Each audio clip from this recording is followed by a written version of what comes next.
Friends, welcome to your channel exam point. कैसे हो आप सभी फ्रेंड्स? हम लोग हिस्ट्री की सीरीज स्टार्ट किए हैं जहां पर हमने इतिहास क्या है और इसके प्रमुख स्रोतों के बारे में पढ़ चुके हैं फ्रेंड्स। और आगे चलते हैं हम लोग विदेशी यात्रियों का विवरण। ठीक, कुछ इसमें यूनानी और रोमन लेखक के बारे में आइए जानते हैं फ्रेंड्स।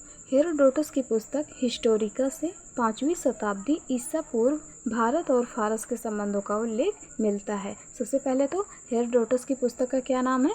हिस्टोरिका। ठीक, आगे चलते हैं फ्रेंड्स। सिकंदर के समकालीन निराकस और आनेसिक्रिटस और अरिस्टोबुलस के विवरण अधिक प्रामाणिक एवं विश्वसनीय हैं। ठीक, सिकंदर के बाद लेखकों में 3 राजदूत कौन कौन से? मेगास्थनीज, डाइमेकस और डायनोसियस उल्लेखनीय है। ठीक फ्रेंड्स, आगे चलते हैं फ्रेंड्स। सेल्यूकस निकेटर का राजदूत मेगास्थनीज चंद्रगुप्त मौर्य के राज दरबार में आया था। मेगास्थनीज की पुस्तक का क्या नाम है? इंडिका है। मेगास्थनीज ने अपनी पुस्तक में मौर्य युगीन समाज एवं संस्कृति का वर्णन किया है। किसने किया है? मेगास्थनीज ने किया है। Next friend, डाइमेकस Syrian Naresh Antiochus का राजदूत था। ठीक, जो बिंदुसार के राज दरबार में आया था। डाइमेकस सीरियन नरेश एंटियोकस का राजदूत था जो बिंदुसार के राज दरबार में आया था। आगे चलते हैं फ्रेंड्स। डायनोसियस मिस्र नरेश टालमी फिलाडेल्फस का राजदूत था। क्या था? डायनोसियस मिस्र नरेश टालमी फिलाडेल्फस का राजदूत था। ठीक, जो अशोक के राज दरबार में आया था। ठीक, टालमी ने दूसरी शताब्दी में ज्योग्राफी और नामक पुस्तक लिखी। टालमी ने दूसरी शताब्दी में ज्योग्राफी नामक पुस्तक लिखी थी। प्लिनी ने प्रथम शताब्दी में नेचुरल हिस्ट्री नामक पुस्तक लिखी। प्लिनी ने प्रथम शताब्दी में नेचुरल हिस्ट्री नामक पुस्तक लिखी। नेचुरल हिस्ट्री में पेड़ पौधे, खनिज पदार्थों, भारतीय पशुओं आदि का उल्लेख मिलता है। ठीक, नेक्स्ट है हमारा पेरिप्लस ऑफ द इरिथ्रियन सी नामक पुस्तक के लेखक के बारे में जानकारी नहीं है। इसका लेखक पहली शताब्दी में हिंद महासागर की यात्रा पर आया था। इसने उस समय भारतीय बंदरगाहों तथा व्यापारिक वस्तुओं के बारे में जानकारी दी है। आगे चलते हैं फ्रेंड्स, कुछ चीनी लेखक भी हैं, इनके बारे में आइए चलते हैं, पढ़ते हैं। ठीक, फाहियान 5वीं सदी में चंद्रगुप्त द्वितीय के समय भारत आया था। कब आया था? 5वीं सदी में चंद्रगुप्त द्वितीय के समय में। आपसे पूछा जाएगा चीनी लेखक फाहियान किसके समय में भारत आया था? तो 5वीं सदी में चंद्रगुप्त द्वितीय के समय में आया था। उसने तत्कालीन मध्य भारत की सामाजिक, आर्थिक तथा धार्मिक स्थिति पर प्रकाश डाला है। ठीक, आगे चलते हैं फ्रेंड्स। ह्वेनसांग 7वीं सदी में हर्ष के शासनकाल में भारत आया था। ह्वेनसांग कब आया था? 7वीं सदी में आया था। किसके शासनकाल में आया था? हर्षवर्धन के शासनकाल में आया था। वह भारत में कब तक रहा? 16 वर्षों तक रहा।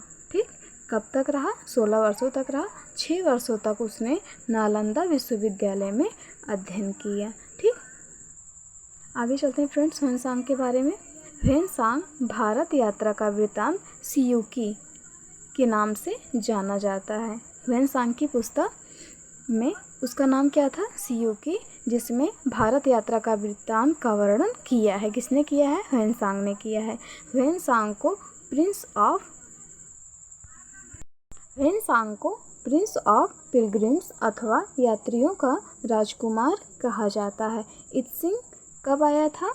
7वीं सदी के अंत में आया था। इत्सिंग कब आया था? 7वीं सदी के अंत में आया था। उसने विक्रमशिला एवं नालंदा विश्वविद्यालय एवं भारतीयों की वेशभूषा, खान पान आदि के विषय में लिखा है। ठीक, मा तौन लिन ने हर्ष के पूर्वी अभियानों तथा चाओ जू कुआं के चोलकालीन इतिहास पर प्रकाश डाला है। मा तौन लिन ने हर्ष के पूर्वी अभियानों तथा चाओ जू कुआं ने चोलकालीन इतिहास पर प्रकाश डाला है फ्रेंड्स।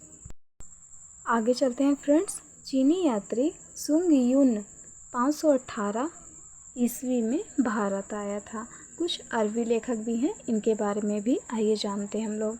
अल बरूनी 11वीं सदी में महमूद गजनवी के साथ भारत आया था। अल बरूनी कब आया था? 11वीं सदी में आया था। किसके साथ आया था? महमूद गजनवी के साथ भारत आया था। उसने तहकीक-ए-हिंद अथवा किताब-उल-हिंद नामक ग्रंथ की रचना की। ठीक, उसने तहकीक-ए-हिंद अथवा किताब-उल-हिंद नामक ग्रंथ की रचना की। ये बहुत बार पूछा जा चुका है। तहकीक-ए-हिंद अथवा किताब-उल-हिंद नामक ग्रंथ की रचना किसने की? किसने की थी? अल बरूनी ने की थी। ठीक, आगे चलते हैं फ्रेंड्स, जिसमें राजपूत कालीन समाज, धर्म, रीति रिवाज आदि का विस्तृत वर्णन है। ठीक, अल बरूनी ज्योतिष, गणित, विज्ञान, अरबी, फारसी तथा संस्कृत का अच्छा ज्ञाता था। ये भी बहुत बार पूछा जा चुका है। अल बरूनी का विषय ज्योतिष, गणित, विज्ञान, अरबी, फारसी, संस्कृत का अच्छा ज्ञाता था। 9वीं सदी में भारत आने वाले अरबी यात्री सुलेमान ने पाल एवं प्रतिहार शासकों के तत्कालीन आर्थिक, राजनीतिक एवं सामाजिक दशा का वर्णन किया है। बगदाद से भारत की यात्रा पर आने वाले अल मसूदी ने राष्ट्रकूट एवं प्रतिहार शासकों के विषय में जानकारी दी है। बगदाद से भारत की यात्रा पर आने वाले अल मसूदी ने राष्ट्रकूट एवं प्रतिहार शासकों के विषय में जानकारी दी है। कुछ अन्य विदेशी लेखक भी हैं, इन्हें भी आइए देख लेते हैं। इब्न बतूता द्वारा अरबी भाषा में लिखा गया उसका यात्रा वृत्तांत रेहला है। क्या है? रेहला है। इब्न बतूता द्वारा अरबी भाषा में लिखा गया उसका यात्रा वृत्तांत रेहला है। यह 14वीं सदी में भारतीय उपमहाद्वीप के सामाजिक तथा सांस्कृतिक जीवन के विषय में जानकारी का महत्वपूर्ण स्रोत है। ठीक, आगे चलते हैं फ्रेंड्स। तारानाथ एक तिब्बती लेखक था। तारानाथ कौन था? एक तिब्बती लेखक था। इसने कंग्यूर तथा तंग्यूर नामक ग्रंथ की रचना की। क्या है इनके ग्रंथ का नाम? कंग्यूर तथा तंग्यूर, ठीक, नामक ग्रंथ की रचना की। मार्को पोलो, नेक्स्ट है हमारा मार्को पोलो 13वीं सदी के अंत में पांड्य देश की यात्रा पर आया था। मार्को पोलो 13वीं सदी के अंत में पांड्य देश की यात्रा पर आया था। फ्रेंड्स कल हम पुरातात्विक स्रोत के बारे में चर्चा करेंगे फ्रेंड्स। तब तक के लिए पढ़ते रहिए, स्वस्थ रहिए, मस्त रहिए। Thank you.